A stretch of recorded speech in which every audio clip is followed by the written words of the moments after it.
चलिए, किसान की बात है। बिहार में 76% किसान हैं।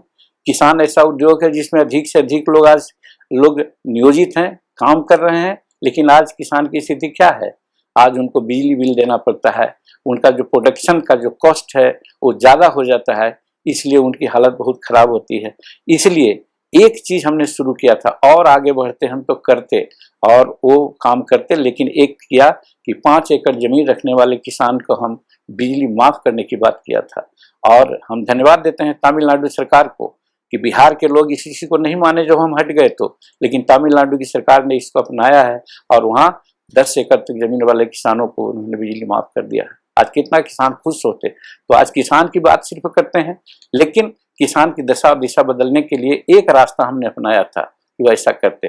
और आप चले आइए, हम शेड्यूल कास्ट के हैं। शेड्यूल कास्ट के बारे में हम लोगों का एक थीसिस है कि आज लोग कहते हैं कि भाई 3 डिसमिल जमीन देंगे, हमने कहा था 5 डिसमिल जमीन देंगे।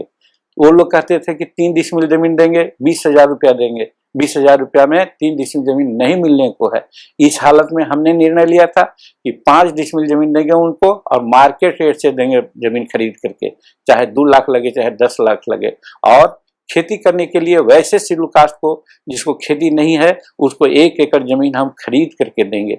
एक चीज करके हम गरीबों को भी एक तरह से सामान्य जीवन व्यतीत करने के उद्देश्य से हमने काम किया था। लेकिन दुख है कि उस ओर अभी तक के कोई नहीं गए, या इस चीज को जनमानस में नहीं पहुंचाया गया। गरीब लोग इस बात को नहीं समझा। आज सिर्फ इंदिरा आवास के नाम पर और इस सब के नाम पर खाना पूर्ति हो रही है।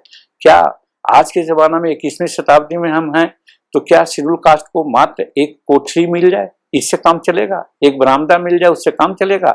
क्यों नहीं? अच्छा जीवन व्यतीत करने के लिए कम से कम 2-3 कोठरियां होनी चाहिए, बाथरूम होना चाहिए, कैटल शेड होना चाहिए, पानी की व्यवस्था होनी चाहिए।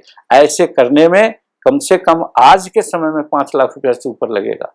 लेकिन आज बहुत आगे सरकार बढ़ी है तो 1.5 लाख या 1,32,000 की बात की है। हमने ऐसा कहा था कि जितना पैसा लगेगा हम मकान उनको बनाएंगे और ये सारी व्यवस्था देंगे और सेचुरेट करेंगे। यही व्यास जी थे हमारे, उस समय कमिश्नर प्रधान सचिव थे इसके भूमि राजस्व पे। हमने कहा था 30 जून 2015 तक सारा कैंप लगा करके इस तरह की व्यवस्था किया जाए। दुख है कि हम फरवरी में ही चले गए। अगर हम रहते 30 जून तक तो आज बिहार में कोई भी व्यक्ति नहीं होता, खास करके शेड्यूल कास्ट और गरीब लोग, कि जिसको अपना घर नहीं होता और खेती करने के लिए जमीन नहीं होती। ये व्यवस्था की बात हमने किया था।